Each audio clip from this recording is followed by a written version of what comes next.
MP Peddireddy Mithun Reddy గారి మీద Telugu Desam party నాయకులు దాడి చేయడం అనేటువంటిది సమంజసంగా లేదు.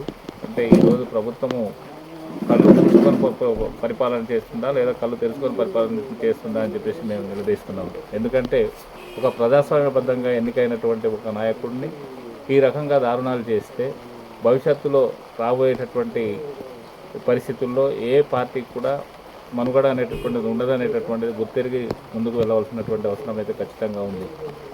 ఎందుకంటే ఈరోజు తన నియోజకవర్గంలో ఉండేటువంటి ప్రజల యొక్క సమస్యల మీద తెలుసుకోవాలని వెళ్ళినటువంటి ఒక నాయకుడి మీద ఈ రకమైనటువంటి దాడులు చేయడం అనేటటువంటిది చాలా దారుణం.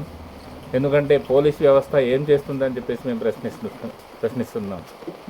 అలాగే ప్రభుత్వం మరి పరిపాలన అనేటటువంటిది ఈ రకంగానే సాగిస్తుందా లేదా అనుకుంటే భవిష్యత్తులోనైనా వీరి యొక్క పద్ధతుల్ని మార్చుకుంటుందా అని చెప్పేసి కూడా మేము ప్రశ్నిస్తున్నాం. ఎందుకంటే ప్రజాస్వామ్యబద్ధంగా ఎన్నుకున్నటువంటి నాయకుల మీద ఇలాంటి దాడులు జరుగుతూ ఉన్నప్పుడు ప్రభుత్వం సరైనటువంటి చర్యలు తీసుకోకపోతే భవిష్యత్తులో ఏంటంటే ప్రజాస్వామ్య వ్యవస్థయే నాశనం అయిపోయేటటువంటి పరిస్థితి అని చెప్పేసి మేము భావిస్తున్నాం.